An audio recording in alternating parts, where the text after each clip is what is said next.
Como lo acaban de mencionar la doctora Cecilia en la introducción y en la presentación, pues mi intención aquí es compartir con ustedes algo que se ha venido hablando no solamente en los últimos meses, sino yo diría que tal vez en los últimos años, y es un fenómeno que cada vez tiene más en el ámbito económico, sino también incluso en lo político y en lo económico y en lo social.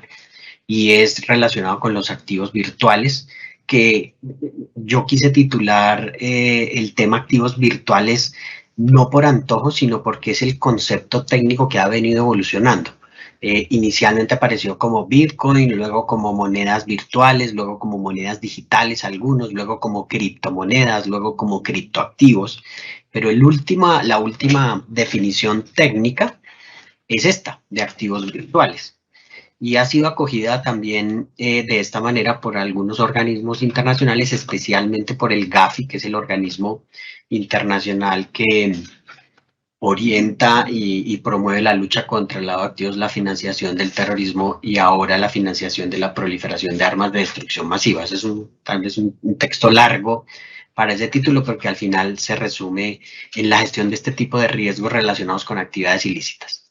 Entonces, yo voy a dividir mi presentación en tres secciones. La primera es como un aspecto de actualidad, o sea, en qué estamos hoy en Colombia. La segunda parte es definir con algunas características específicas de otras criptomonedas. Y la última parte referida a los riesgos que hay con respecto a las denominadas criptomonedas. Entonces, en la primera parte, quiero hacer referencia a cómo Colombia ha venido avanzando en el tema y quiero traer a colación inicialmente cómo se ha venido desarrollando este tema desde el sector financiero. Ya la doctora Cecilia hizo comentarios frente a cómo se ve, como ella lo dijo justamente, qué es lo que no es y cómo no se acepta hoy ciertas características de estas nuevas tecnologías. Entonces, para ir ambientando y comenzar a hablar del tema, lo primero que quiero decir es que la Superintendencia Financiera de Colombia, en diciembre del año 2019, expidió esta circular, la número 29, en donde con el propósito de mejorar la prestación de servicios financieros y también mejorar la seguridad de las propias entidades vigiladas, pues da una apertura a lo que se ha conocido como nuevas tecnologías. Y ustedes ven aquí en esta diapositiva, cómo se establece por parte de la superfinanciera para sus sujetos obligados la posibilidad de comenzar a usar estas herramientas tecnológicas o nuevas tecnologías como la realidad aumentada, el Internet de las cosas, la inteligencia artificial, el machine learning, big data, robótica, etc.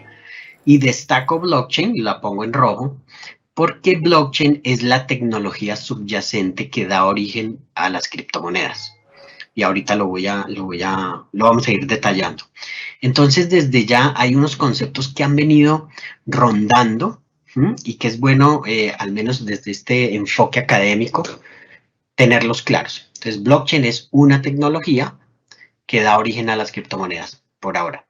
Y aquí lo que quiero resaltar es que justo antes de que estuviéramos en época de pandemia, fíjense, diciembre de 2019 todavía no teníamos medidas ni la situación que hoy, por la que estamos hoy y atravesamos aún, pues ya la Superintendencia Financiera había dado espacio a sus sujetos obligados, repito, con esos dos propósitos: mejorar los servicios financieros ofrecidos por todas las entidades y mejorar o fortalecer todos sus sistemas de seguridad de la información.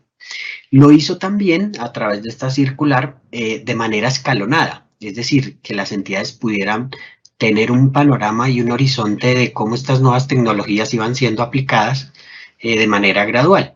Y establece que incluso pues da, la circular ahí lo tiene muy detallado, que va hasta diciembre de 2021. Y ustedes ven tal vez en este detalle, con el mayor gusto yo comparto después esta presentación a través de la DIAN para que ustedes la puedan tener. Entonces establece varias formas graduales de ir adoptando estas tecnologías.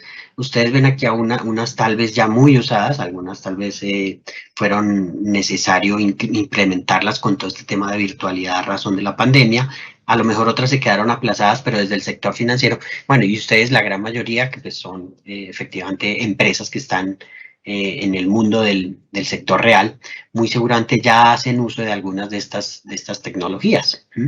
Pero miren, todo el tema de almacenamiento y servicios en la nube y hasta software desarrollados a través de esta forma de usar la tecnología.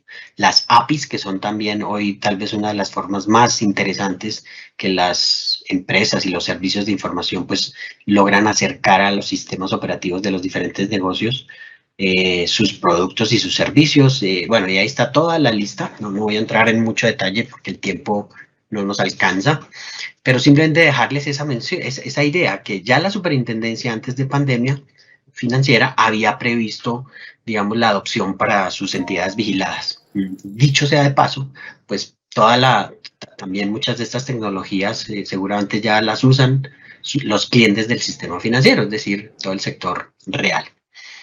Y destaco que también pues ya tenía previsto el uso de o la aplicación de la tecnología blockchain. Bien. Un tema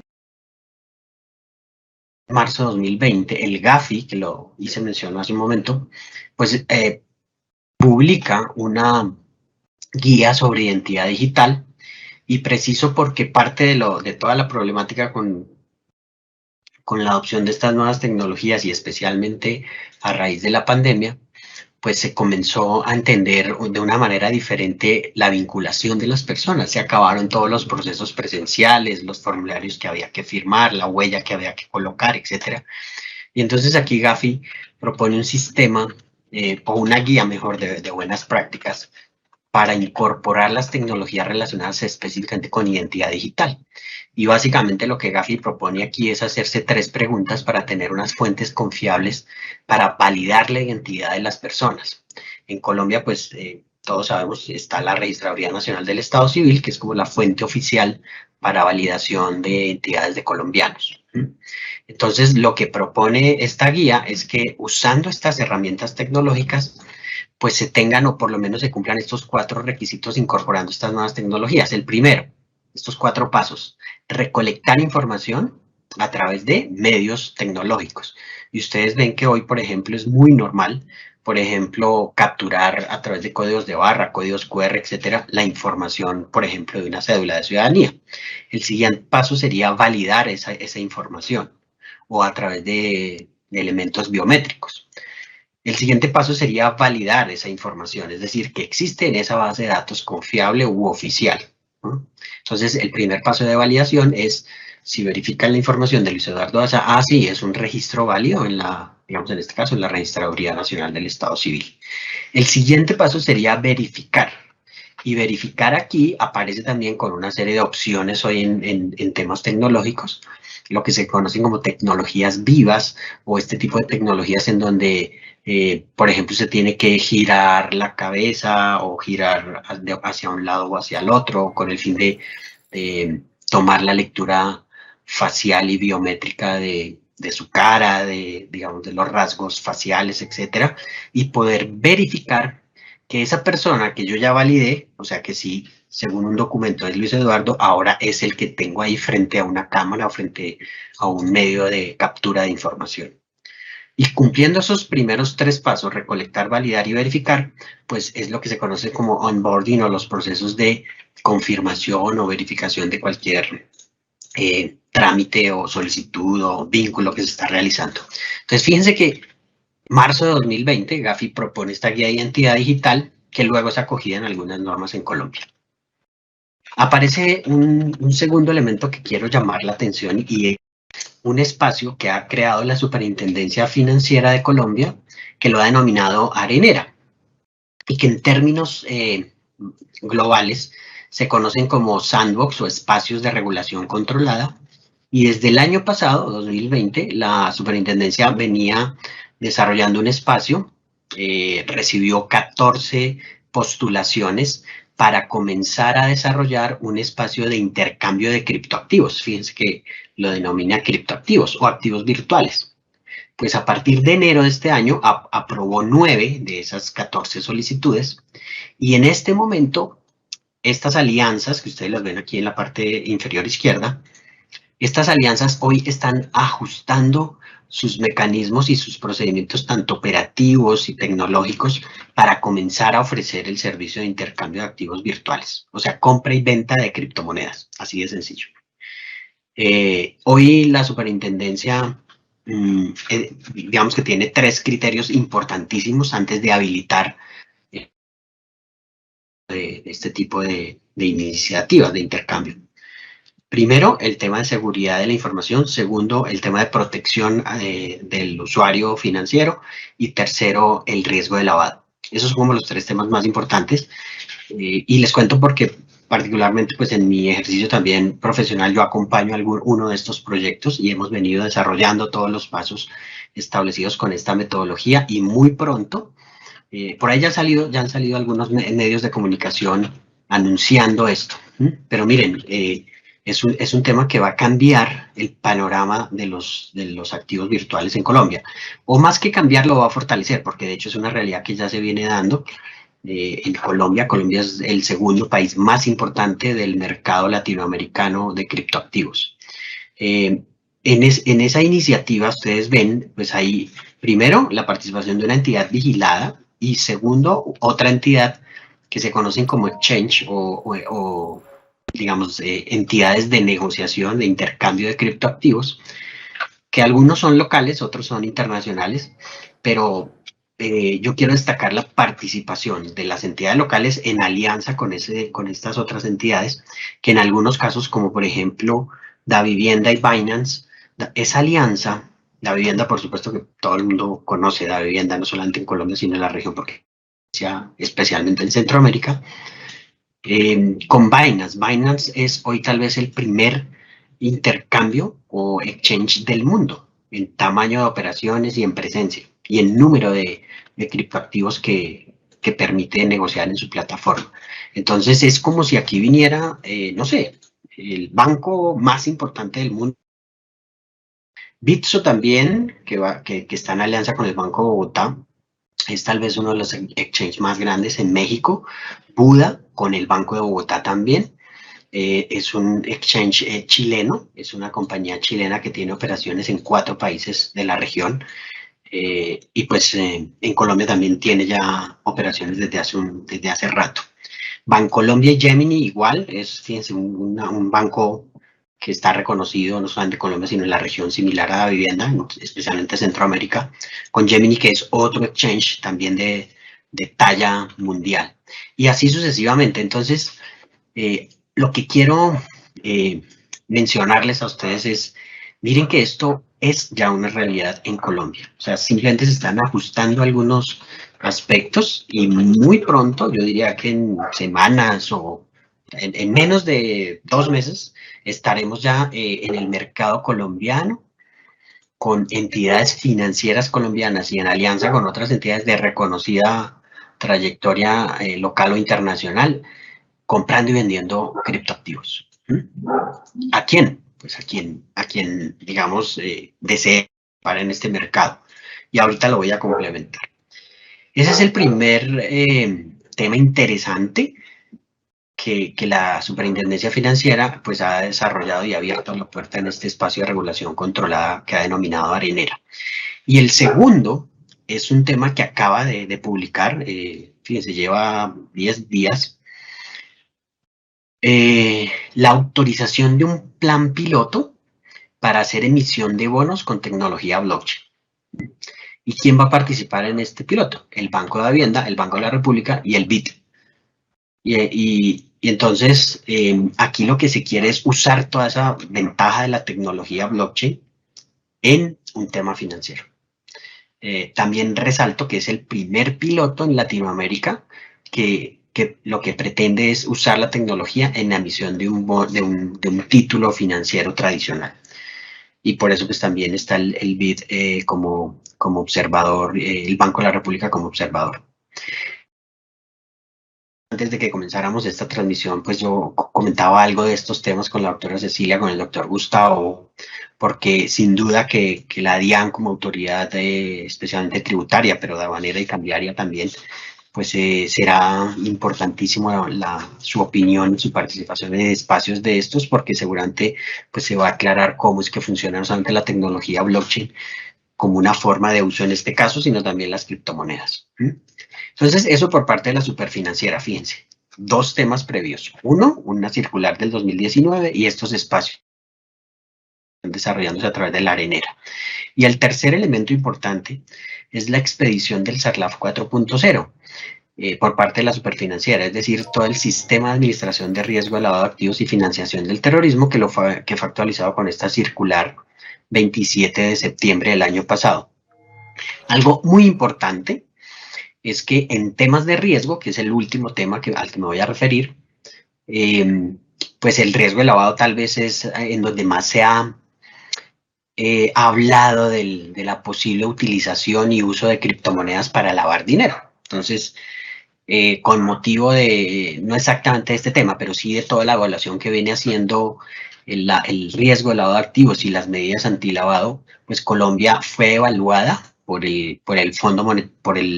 en este caso por el Fondo Monetario Internacional en alianza o digamos en colaboración con el GAFILAT, que es el organismo regional de Gafi para Latinoamérica. Esta evaluación pues le muestra al país en qué está cumpliendo y qué no está cumpliendo, y parte de esa tarea de cerrar esas brechas, pues la Superintendencia Financiera expide el SARLAF 4.0. También incorpora la guía digital, que ya la mencioné, en marzo de 2020, y pues también incluye en su modificación del SARLAF 4.0 algunas consideraciones de exposición a comentarios públicos que normalmente hace la superintendencia antes de emitir una norma. ¿Qué hay de importante en esta materia?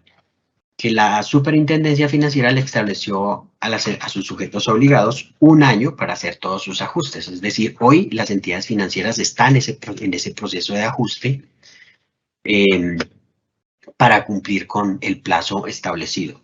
Y uno de los temas más importantes, pues, es la adopción de estas nuevas tecnologías. Entonces, aquí, fíjense cómo recoge eso que ya he venido mencionando, para darle aquí apertura a todos los temas de nuevas tecnologías, entre ellas las que mencioné antes, e incluso blockchain, que ya me voy a referir a ella con mayor precisión. Y también algo muy interesante que establece el SARLAF 4.0 del sector financiero, y es la posibilidad de incorporar tecnologías también para la vinculación de sus contrapartes. Entonces también vamos a tener seguramente aquí aplicación, y hoy se está moviendo todo este mercado en Colombia de herramientas biométricas, por ejemplo, y otro tipo de tecnologías similares para propósitos de vinculación.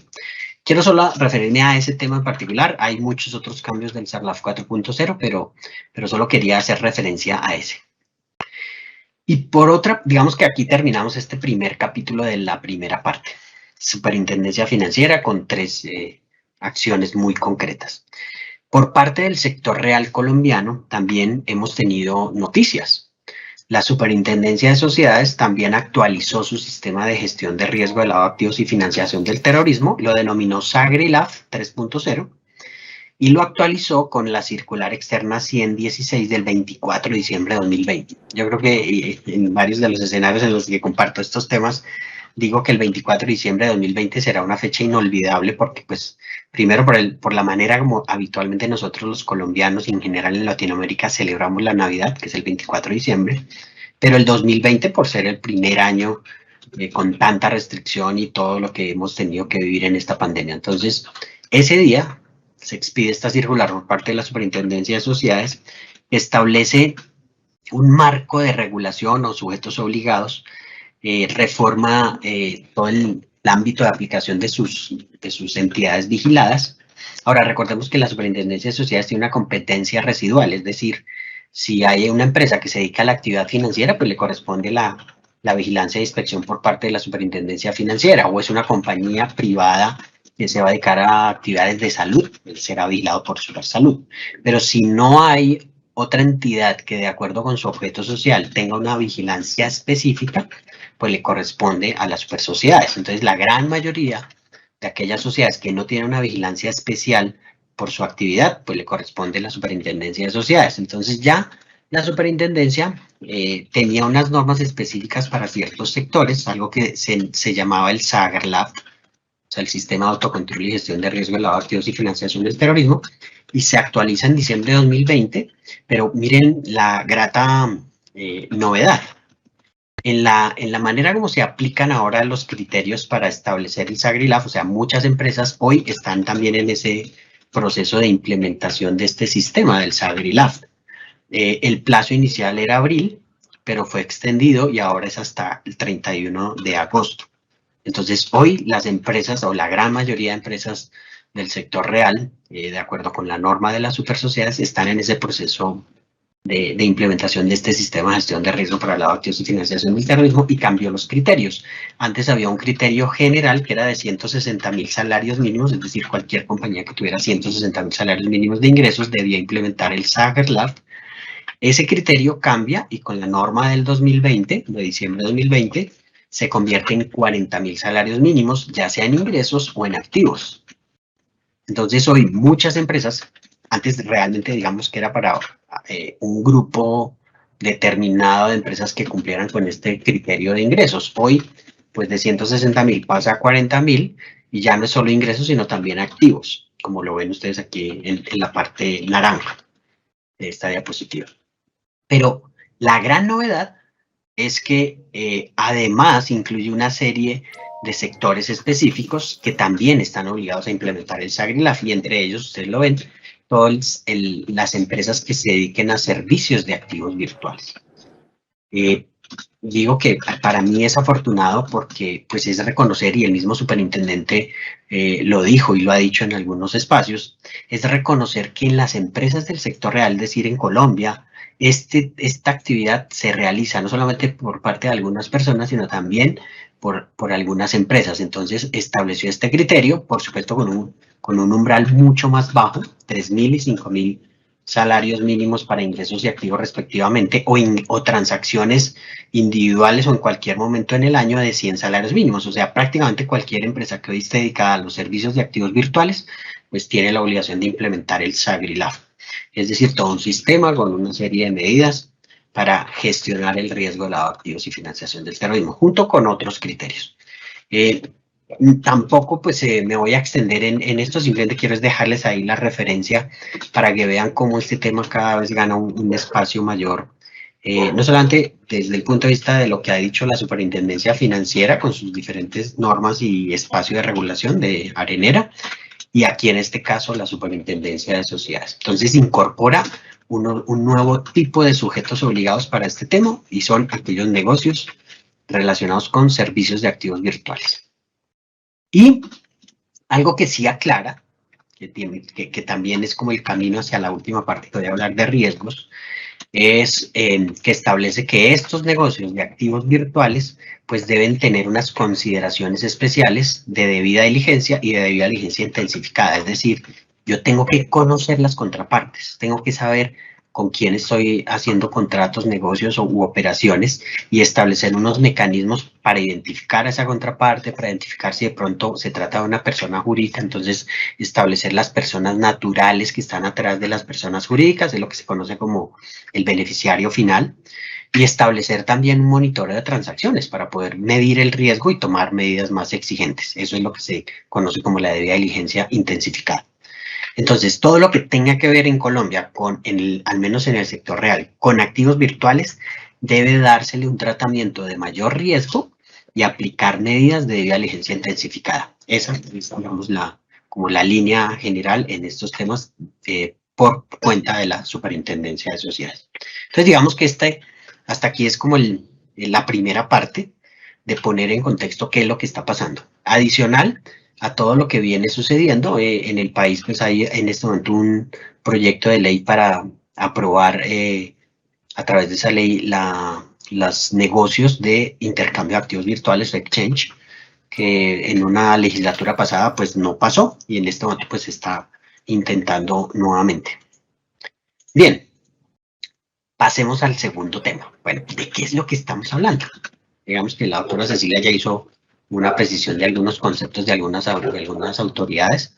Yo acabo de hacer un recuento tal vez de actualidad, de cómo se ve al menos desde estos dos puntos de vista, super financiera y super sociedades.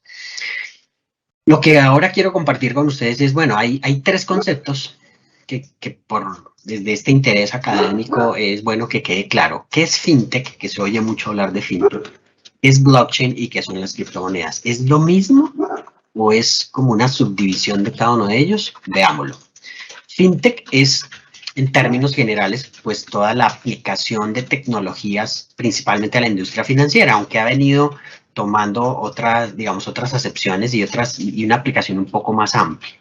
Entonces, hoy no solamente se habla de fintech, de aplicación de tecnologías y específicamente a lo que se han conocido como nuevas tecnologías, sino también se viene desarrollando un tema porque como hay aspectos que se han incorporado con la tecnología que antes no estaban regulados, pues aparece este nuevo concepto, el concepto de RegTech, o no hay normas establecidas en algunos casos, por ejemplo, el tratamiento de datos personales. Digamos, es un tema reciente en Colombia, relativamente reciente, pero que en otros continentes se han ido desarrollando, entonces viene y se aplican aquí como las buenas prácticas o lo que se haya ido regulando.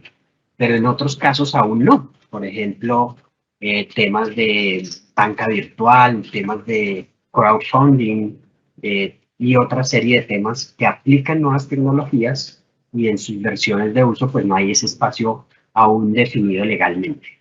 Y otro tema también muy hablado es todo el tema del negocio de los seguros y microseguros usando tecnología. De hecho, ese es un tema al que se refiere la superintendencia financiera para establecerlo con una menor énfasis en la debida diligencia y en algunos casos hasta permite debida diligencia simplificada para el caso de microseguros, por ejemplo. Fintech es una, digamos, es como la sombrilla más amplia, es el concepto más amplio donde cabe toda esa aplicación en diferentes industrias y en diferentes negocios de nuevas tecnologías.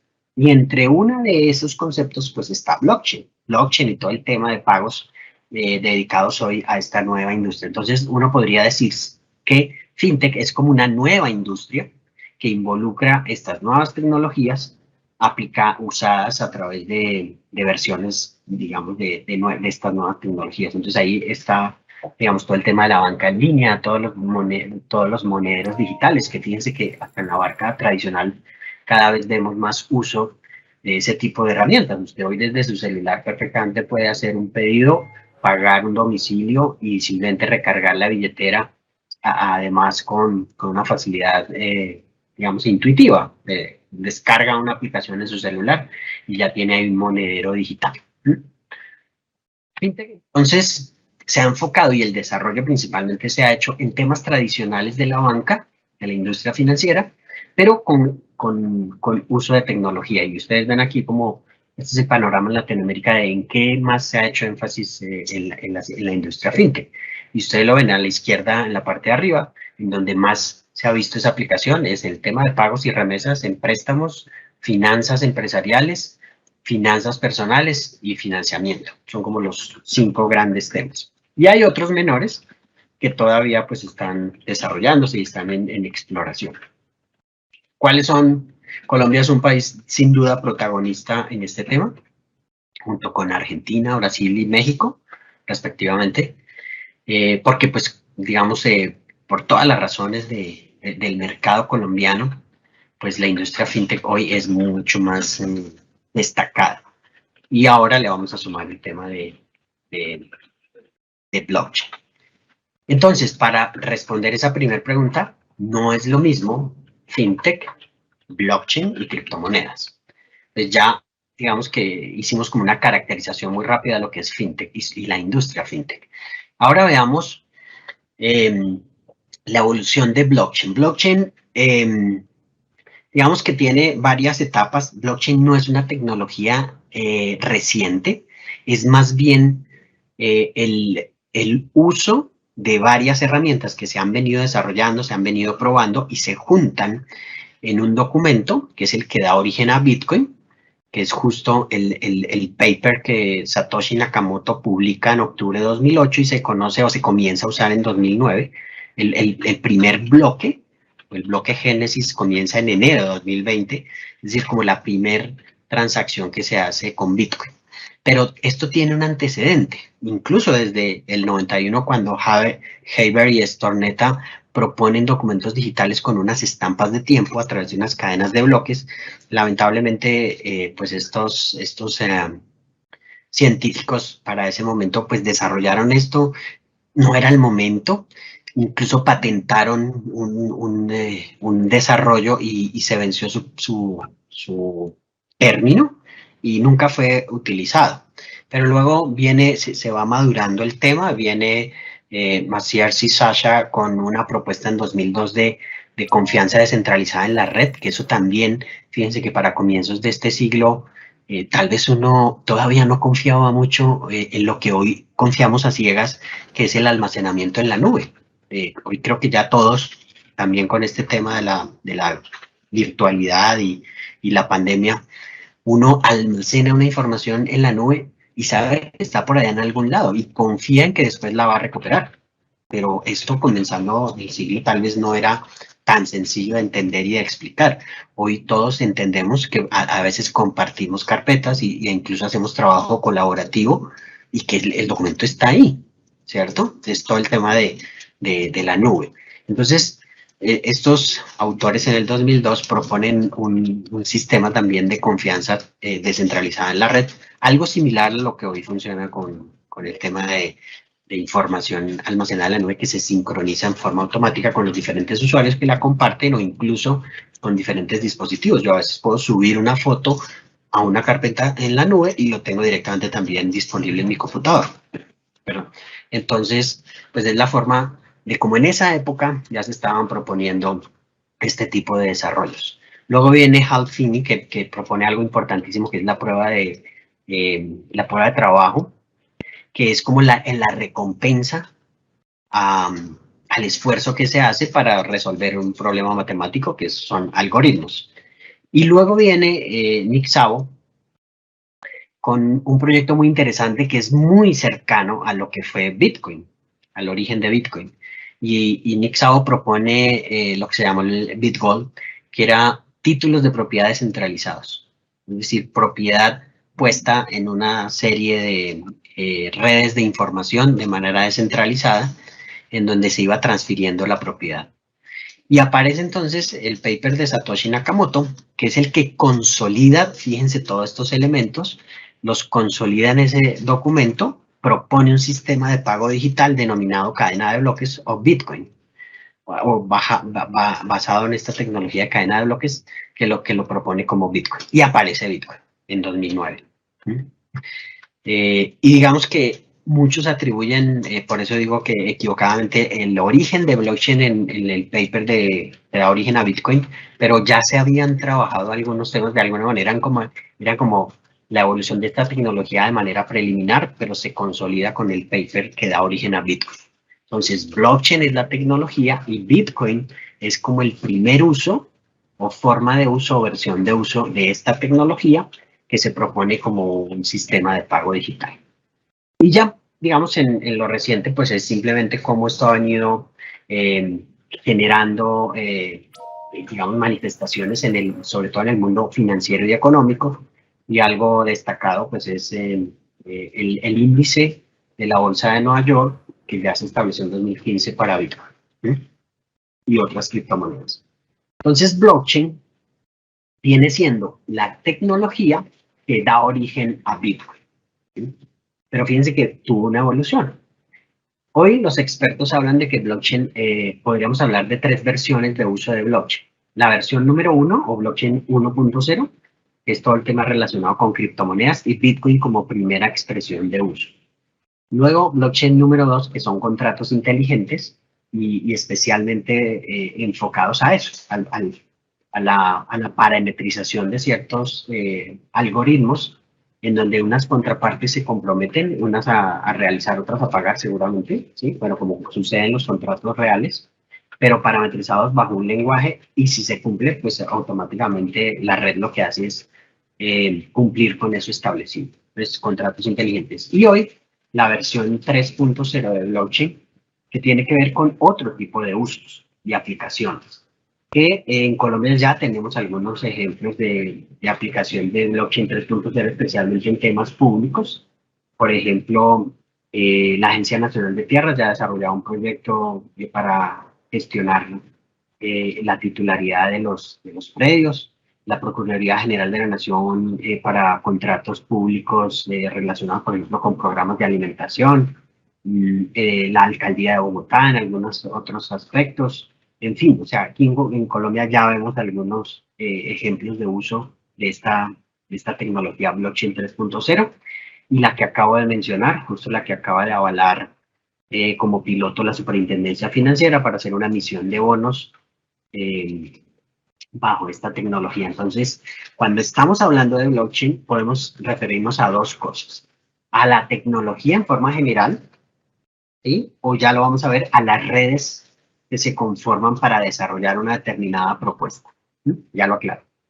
Pero es algo similar a cómo funciona el Internet. Es decir, el protocolo de Internet es la tecnología, que es similar a blockchain, y las formas de uso es lo que se ha venido desarrollando y ha venido cambiando. Entonces, el correo electrónico, por ejemplo, es una forma de uso de la tecnología de Internet, del protocolo que se usa. Bien, de esa manera, pues surge blockchain en este recuento histórico muy rápido que hice. Aparece Bitcoin en 2009 con el paper de Satoshi Nakamoto de octubre de 2008. Y luego otro tema importante es la creación en 2013 de la segunda forma de aplicación de blockchain que es enfocada a contratos inteligentes.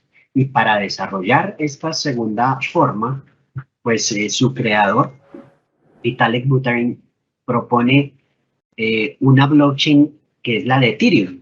Entonces, Ethereum es una segunda, vamos a llamarlo de esa manera, una segunda blockchain, una segunda red que propone el uso de esta tecnología de cadena de bloques de una forma diferente, no como un sistema de pago, sino como una forma de ejecutar contratos inteligentes.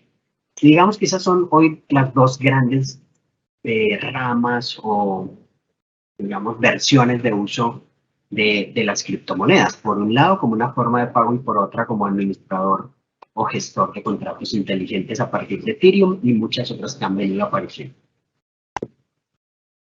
Entonces, vuelvo otra vez al inicio para, o sea, ya hablamos de fintech, ya hablamos de blockchain, ahora nos vamos a hablar de Bitcoin.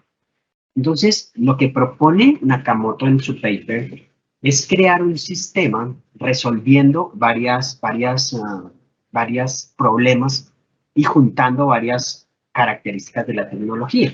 Él lo que hace es proponer un sistema en donde se transfiera algo, pero que tenga autenticidad, es decir, que no se pueda repetir, que tenga un sistema de verificación, que incorpora un tema de criptografía, que incorpora un tema seguro y que además el almacenamiento también le da una seguridad a través de bloques y a través de llaves públicas y privadas que garantizan esa seguridad.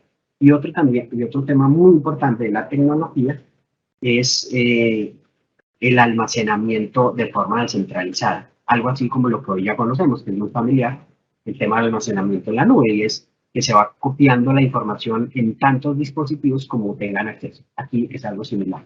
Y lo voy a explicar a través de un ejemplo muy sencillo.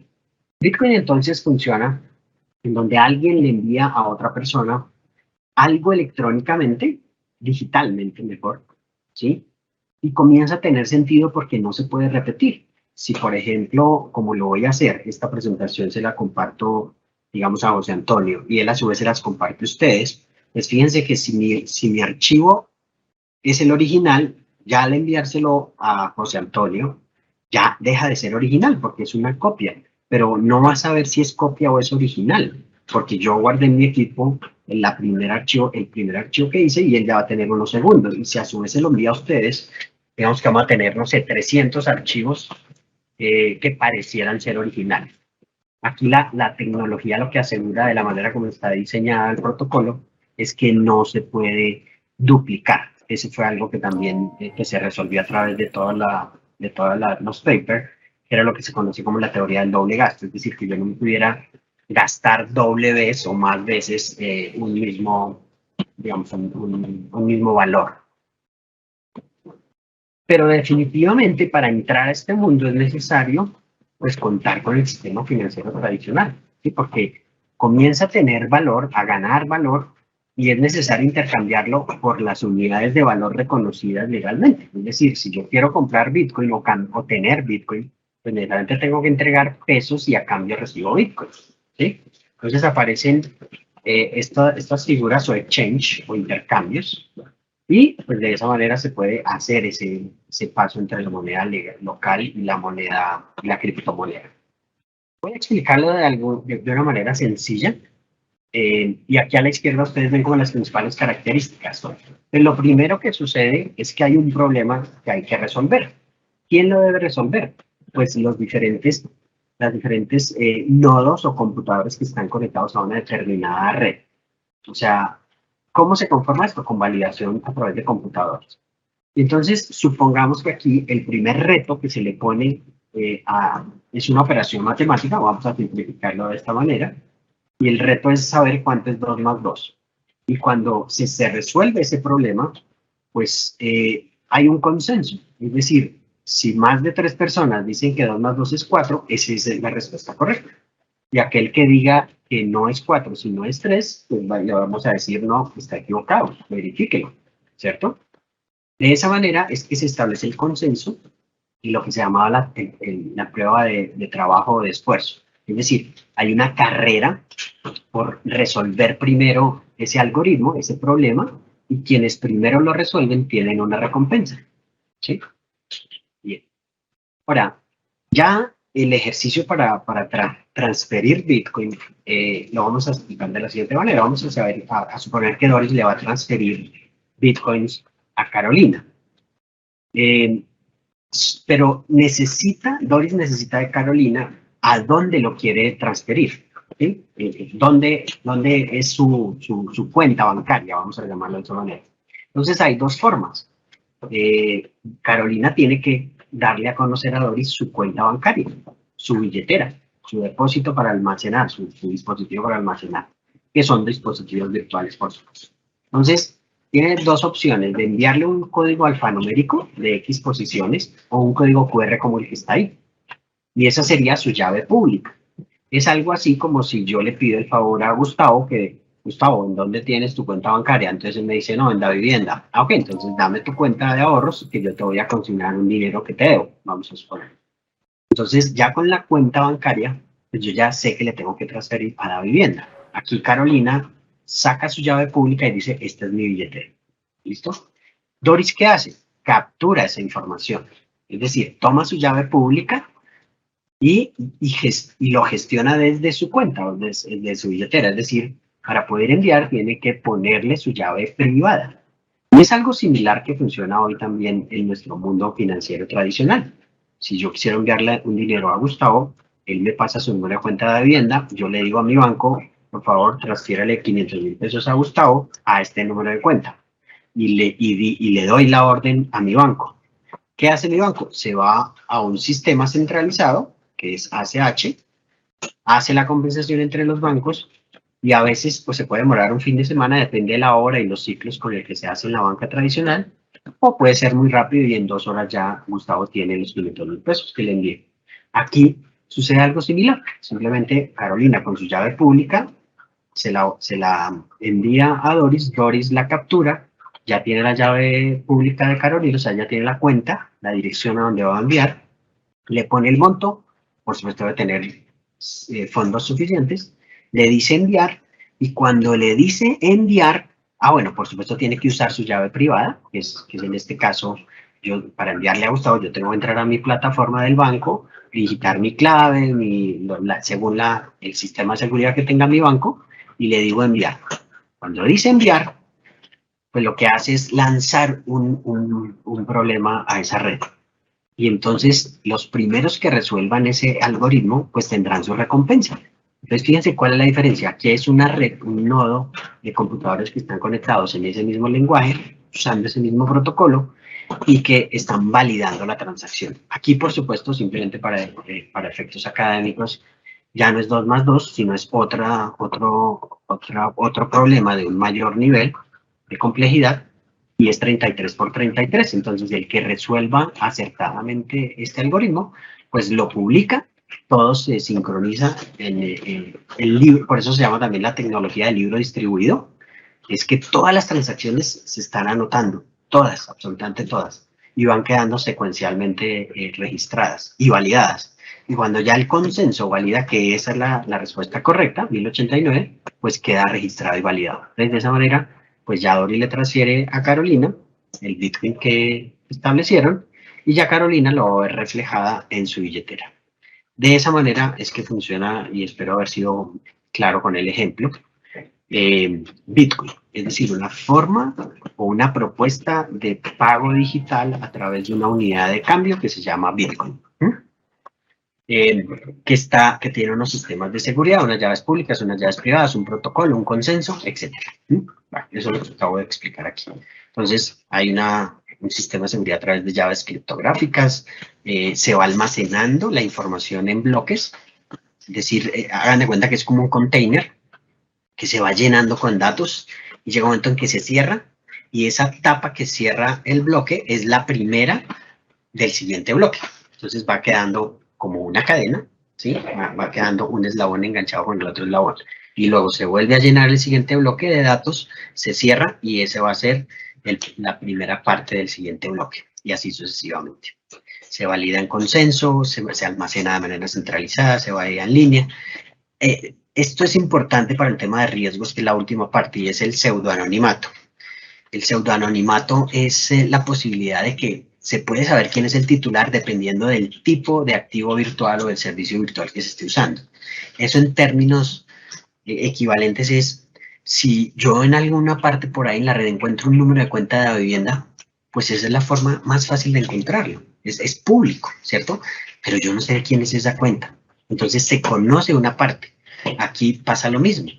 Todas las direcciones y todas las transacciones de Bitcoin son públicas. Todas están disponibles en la red y se pueden consultar. El lío es saber esta billetera de quién es, ¿sí? Pero para eso es que se establece un seguimiento a partir de quiénes son los proveedores de esos servicios. Es decir, si yo encuentro una cuenta en la red de la vivienda y después a través de otro medio encuentro que, esta es la cuenta de Gustavo, que está, que la hizo la abrió a través del Banco de la Vivienda, pues ya puedo saber en dónde está la información de ese titular. Lo mismo las transacciones, están todas las transacciones. Si nos queda un espacito ahorita, lo muestro como es en vivo. Y la transparencia, por lo que acabo de decir, porque todo se puede rastrear perfectamente. Entonces, en resumen, lo que sucede con Bitcoin es que se convierte a partir de 2009 en una forma de transferencia de valor, muchos lo llaman el Internet del valor, o el oro digital, porque comienza a tener valor en el sentido en que por la seguridad con la que está definido, por la inmutabilidad, por el hecho de que no se puede duplicar, ¿sí? O sea, se convierte, hagan de cuenta, es como si yo envío mi archivo en PDF y solo si yo se lo envío a alguien, a José Antonio, pues ya me despojo del archivo, es decir, entrego o cedo la titularidad. Y esa es la idea también de esta tecnología que hoy tiene muchas formas de uso. Pero Bitcoin entonces lo que propone es un sistema de pago que tiene unos protocolos, llaves públicas, llaves privadas, almacenamiento descentralizado, etcétera, y definió en su protocolo una emisión de 21 millones de Bitcoin. Entonces en 2009 comienza a minarse, es decir, a emitirse más o menos cada 10 minutos un bloque, un Bitcoin, un bloque de almacenamiento, y se llegará hasta 21 millones de Bitcoins, ¿ok? A partir de Bitcoin en el 2009, hoy tenemos más de 11.000 criptomonedas y tokens que hacen parte de toda esta industria. Esta es una imagen que yo tomé, creo que fue el viernes pasado, de una conferencia que también dicté, y guardé la imagen para mostrarla. Mire, hoy, en este momento eran 11.000 criptomonedas exactas, 384 exchange, estoy leyendo la parte de arriba. El mercado costaba 1.314 billones, 1.3 billones de dólares, o sea, 1.314 millones de dólares, y el volumen transado en las últimas 24 horas era de 83.000 millones de dólares. Bitcoin tenía el dominio de todo este mercado con el 46%, Bitcoin fue el primero. Ethereum, 2013, es el segundo en el mercado, ahí lo ven ustedes. Tether y la sexta, USD Coin, son lo que se conocen como las monedas estables. Es una propuesta muy novedosa y reciente que algunas, digamos, dentro de esta industria han aparecido con una acogida bastante importante porque este mercado es bastante volátil. Fíjense, hoy, esto fue el viernes, estaban 32.000, hoy debe estar en cerca de 40.000 dólares ya el Bitcoin. En estos últimos días ha subido bastante. Y lo que ha hecho es que estas stablecoins sean como unas monedas virtuales de refugio. Es decir, si Bitcoin va cayendo, el precio va cayendo, pues yo lo que hago es anclarme en una moneda estable que está atada generalmente a una moneda fiat o a una moneda de referencia, generalmente el dólar americano. Entonces yo puedo, digamos, si tenía 30.000 dólares en Bitcoin y comienza a bajar, 29.500, 29.300, pues me anclo en una de estas stablecoin.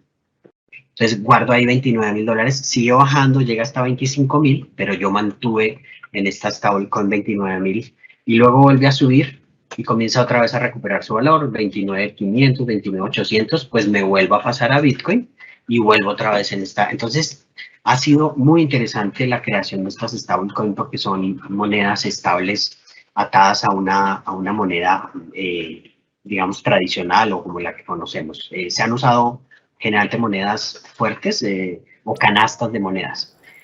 Esto también es interesante porque las stablecoin son como una forma también de criptomoneda novedosa que muchos bancos centrales ya lo están mirando y lo están estudiando. En el mundo ya hay varios bancos centrales que están viendo la posibilidad de establecer su propia moneda virtual, pero atada a su moneda fiat, algo similar a una stablecoin.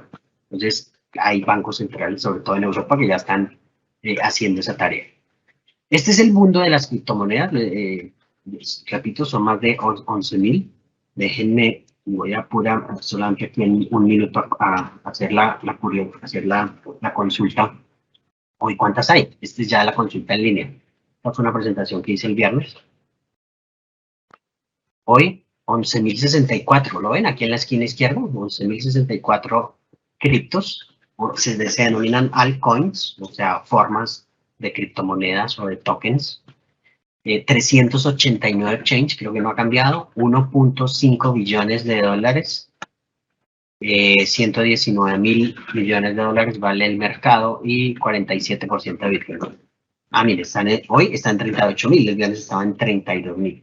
Y aquí es donde uno puede ver la volatilidad de estos mercados, que se dirá, bueno, pero ¿esto qué tan estable es?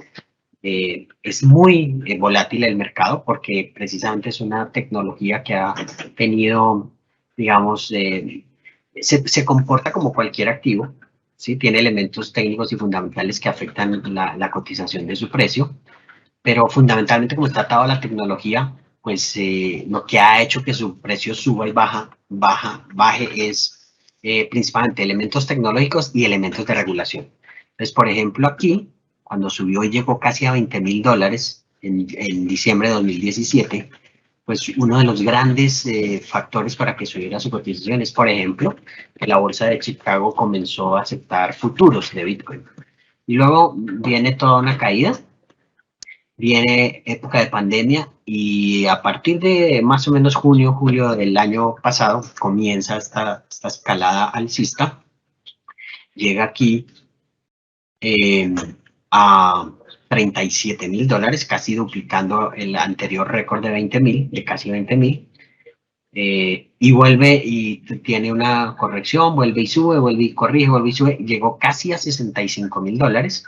Luego viene toda una caída muy acelerada recientemente en estos meses anteriores, vuelve y cae, y parece ser que ahorita, fíjense, vamos a ver los últimos 3 meses,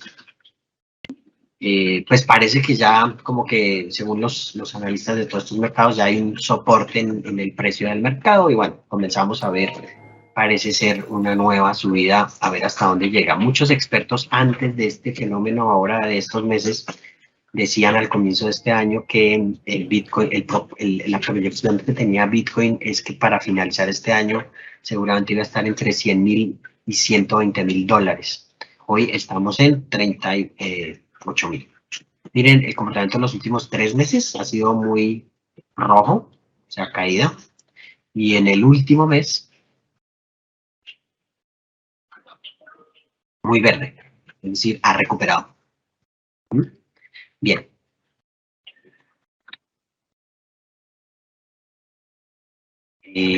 Bueno, pues vuelvo a la presentación.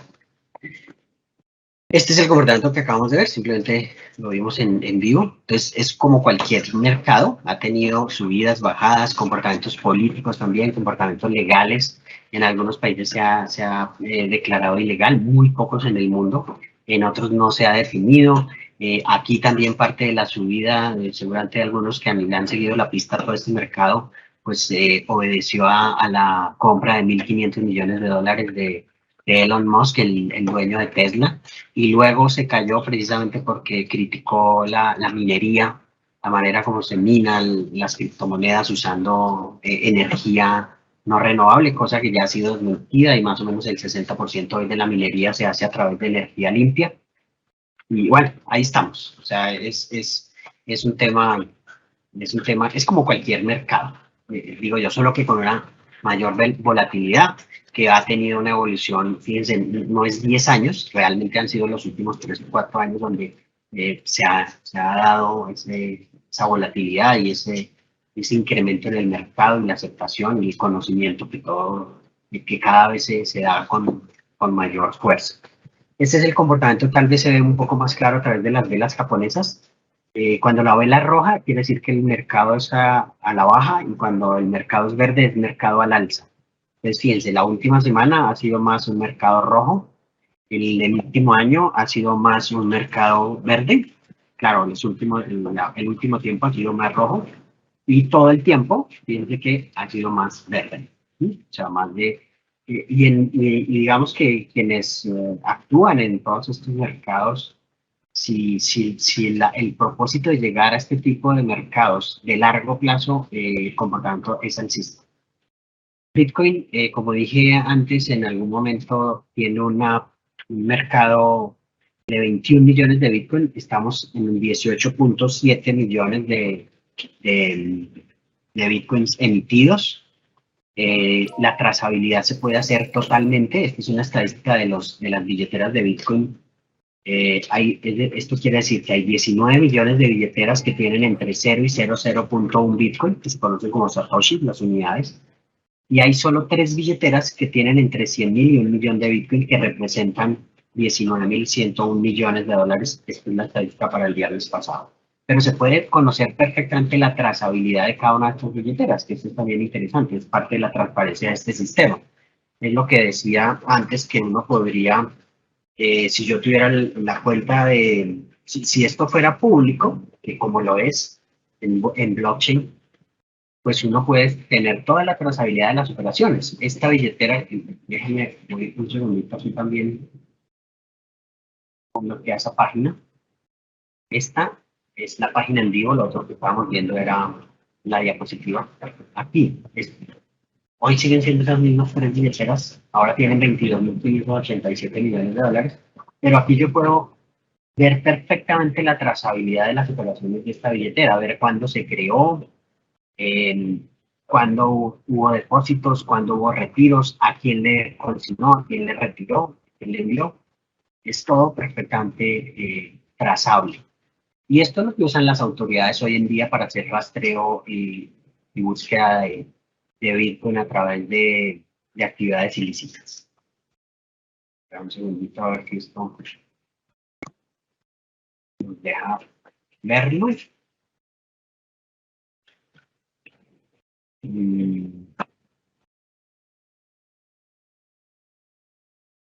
Bueno, vamos a ver. Creo que,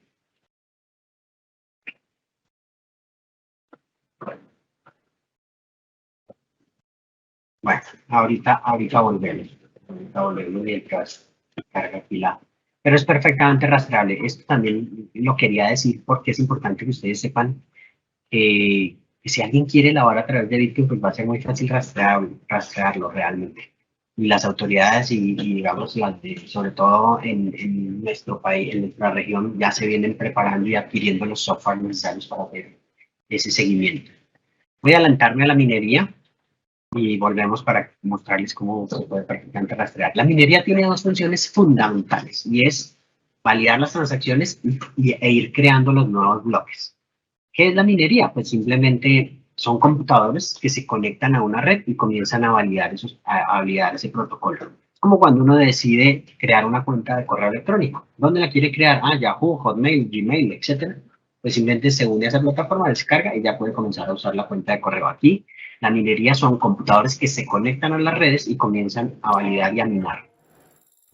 Por eso ha sido criticado el tema del uso de la tecnología, de la energía, que sin duda en los comienzos pues consumía mucha energía. Ahí ustedes ven los modelos, los primeros modelos de mineros o de computadores.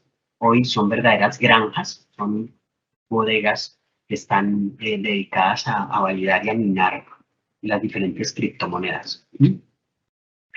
Tienen sus estadísticas. Esto, por ejemplo, es la página como de la fábrica de minería en vivo. Ustedes aquí van viendo cómo cada bloquecito se va acumulando de información, se cierra y arranca el siguiente bloque que va generando pues todo el tema de almacenamiento de la información, y aquí ven cada transacción en qué bloque está quedando. Entonces cuando uno consulta una billetera, sabe en qué bloque está, es decir, en qué bloquecito pues, queda almacenado y perfectamente se puede identificar. Miren, esto también es del viernes. Este era el bloque 674.968, 969, 930, 938. O sea, se van construyendo secuencialmente y se van sellando con una estampa de tiempo, que es lo que le da la seguridad a esta tecnología. Si yo quisiera adulterar una transacción que está registrada en este bloque, en el 970, pues tendría que vulnerar no solamente el 70, sino el 72, 71, y si hay otros que se han minado ya,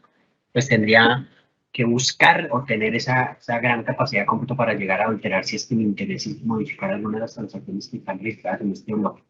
Y el siguiente reto, pues es que todos los computadores donde está almacenado esa información, pues lo logren hacer. Por eso es que técnicamente es prácticamente imposible adulterar el registro en las cadenas de bloques. Déjenme ver si ya ahora sí estamos en... Aquí, ya.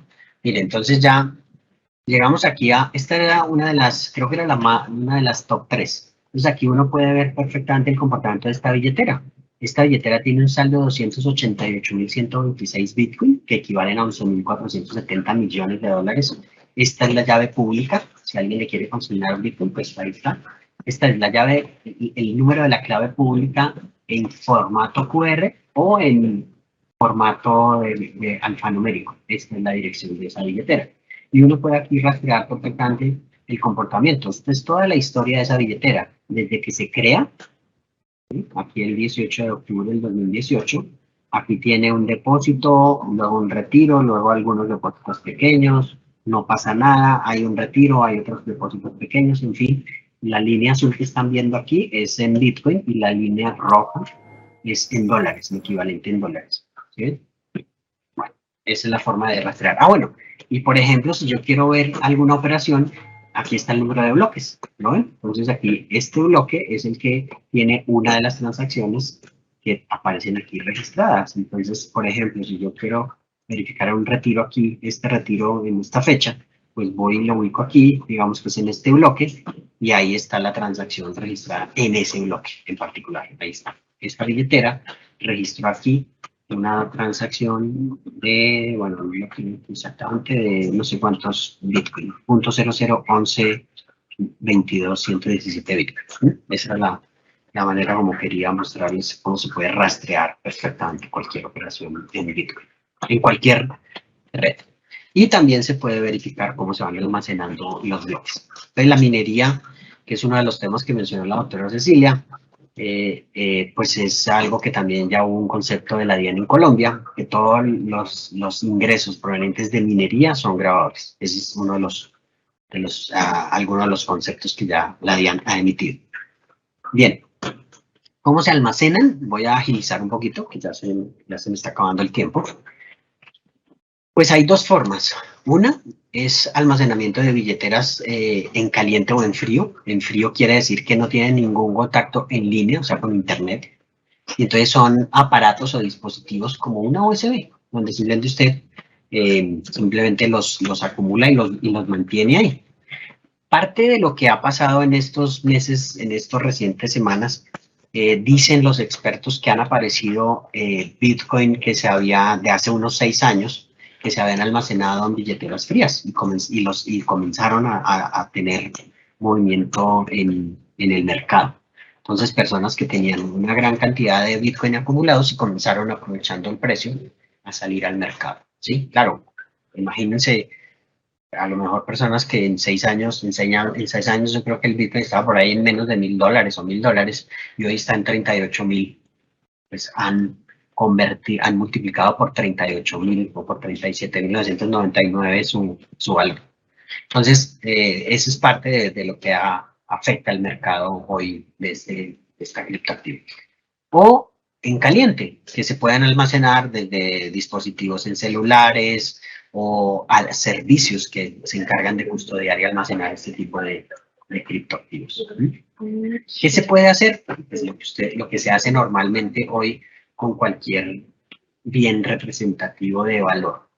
En eso, ahorita hablamos del tema legal, no sé, todavía no hay una uniformidad en el tema, pero muchos, a partir de todo lo que se ha venido desarrollando, pues ya le atribuyen un concepto de valor a Bitcoin y a las criptomonedas, porque están dispuestos con toda la confianza y la seguridad que se han desarrollado y sirven como manera de intercambio. Entonces, hoy la mayoría se hace, o las personas lo usan para guardar como una forma de riqueza, porque cada vez ustedes lo ven, pues se está valorando dependiendo del modelo que se estime.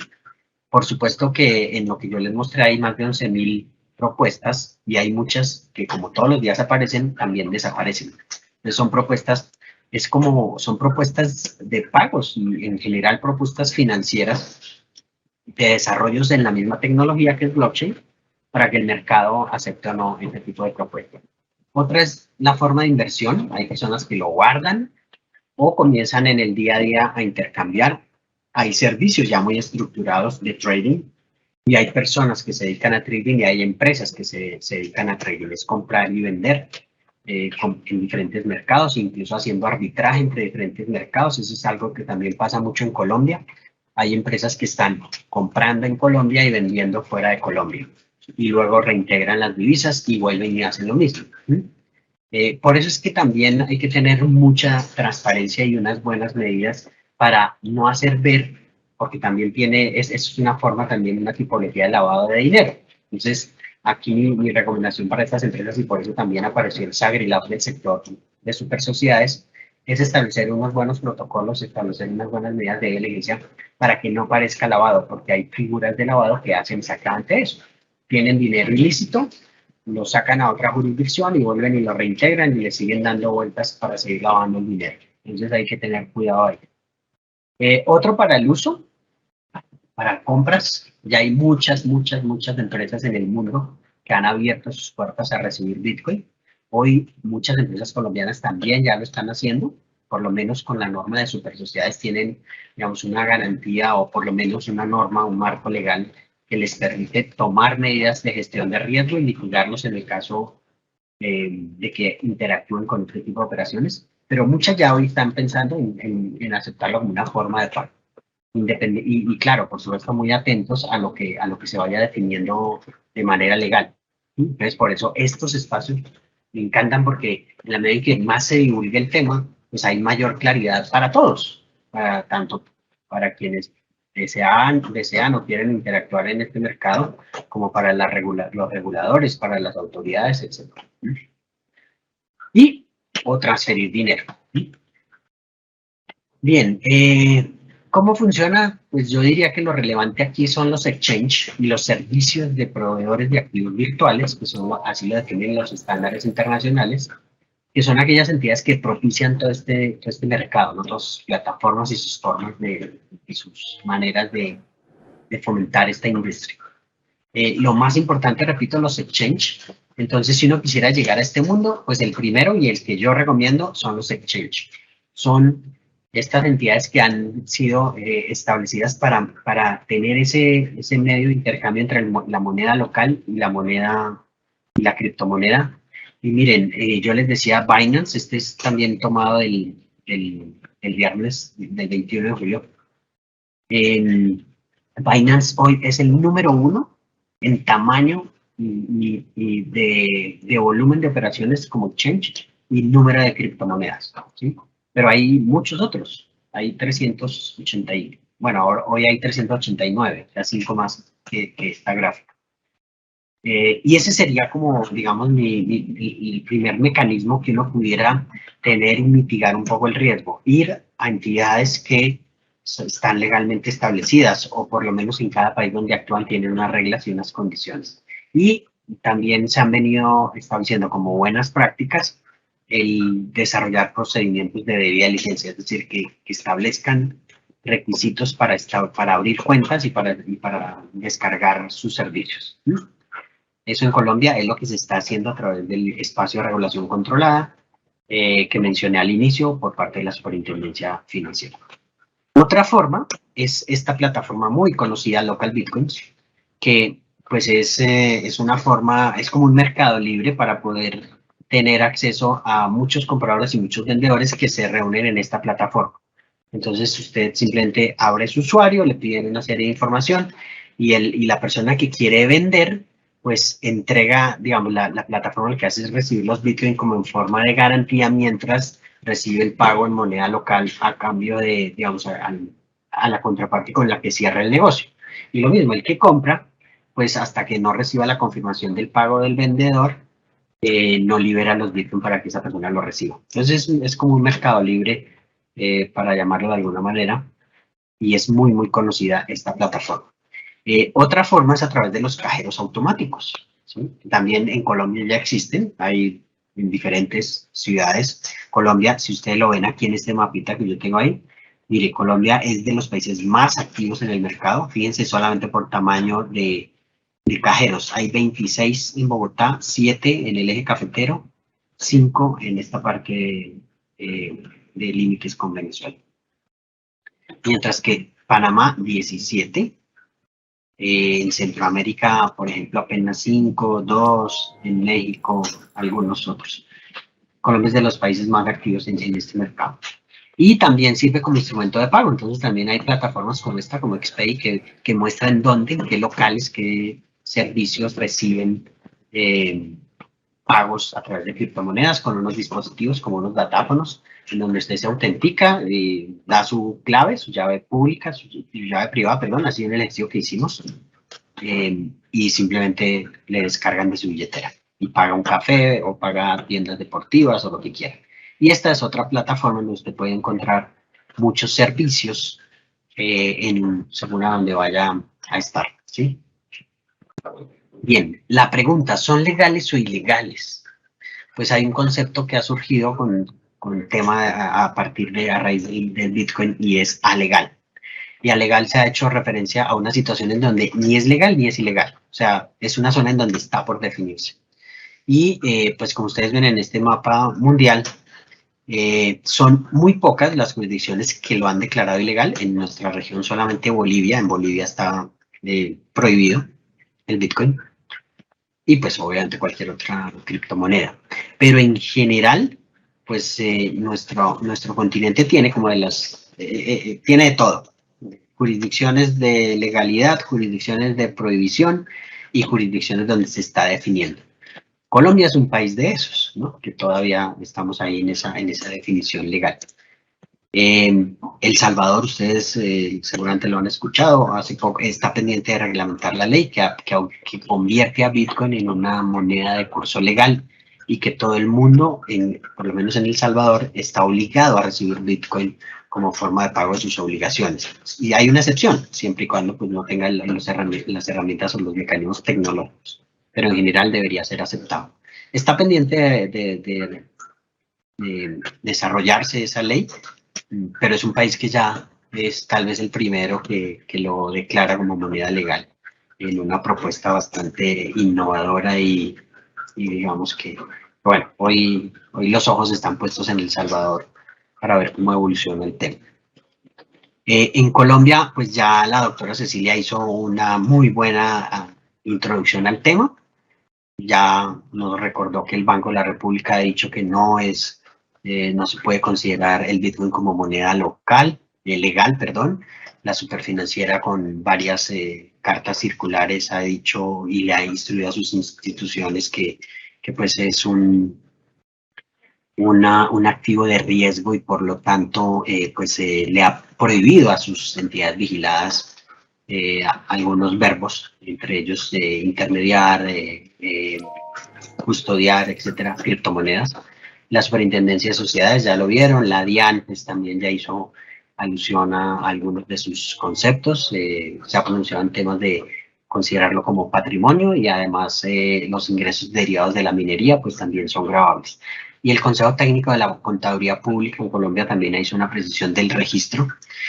Tal vez un tema relevante que olvidé mencionar y ahora lo recuerdo de la Superintendencia de Sociedades es que hay un concepto como del 15 de diciembre del 2020, antes de la expedición del Sagrilab, en donde cambia su doctrina y ahora permite, a través de su doctrina, que las empresas en Colombia puedan recibir bienes en especie en activos virtuales. Es decir, hoy los dueños de las compañías en Colombia podrían hacer aportes en especie en activos virtuales.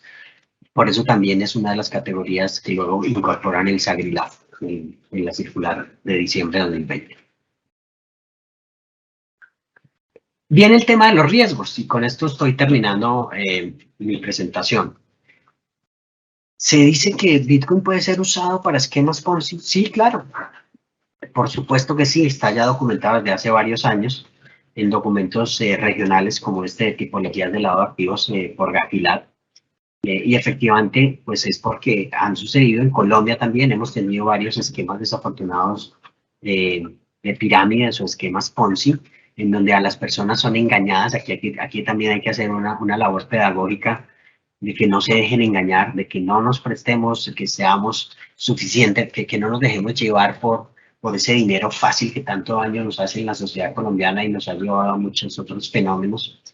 Entonces, sí, definitivamente y desafortunadamente se ha usado las monedas virtuales para la constitución de esquemas piramidales, donde a las personas les ofrecen rentabilidades que no le dan ningún mercado, le ofrecen posibilidades de ser partícipes de círculos exclusivos de inversión por solo $1.000, que nunca los va a volver a ver los $1.000, no le entregan nada a cambio, simplemente es una forma también de estafa donde no les permite ni siquiera administrar sus propios criptoactivos o Bitcoin o cualquiera otro. Entonces, ahí hay varias señales de alerta, pero lo cierto es que sí, efectivamente han servido para estafar a las personas y aquí tenemos varios ejemplos en años recientes de esquemas piramidales y que aún por ahí se ven todavía en el mercado. Entonces, desconfíe de todo ese tipo de promesas y de amigos que lo llaman para hacer, venga que le tengo el negocio de la vida, mejor dicho, en 2 años es millonario, etcétera, o en 3 meses. Desconfíe de todo eso. Todo esto se puede gestionar de manera autónoma, con información, por supuesto, pero sin incurrir en esos engaños. Y el otro, pues sin duda que también ha sido usado para lavar dinero del narcotráfico.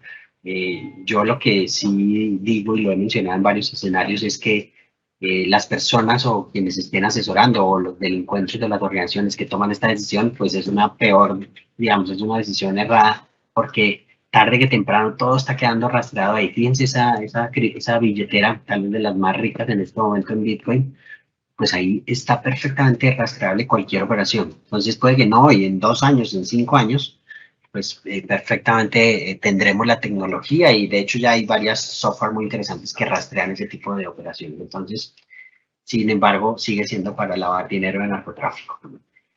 Esto es reiterar lo que acabo de decir. Efectivamente, no podemos desconocer que que el principal riesgo de esta nueva forma de activo, en la medida en que se conoce y se le otorga ese valor y se vuelve más interesante, pues las organizaciones delictivas lo ven también de esa forma.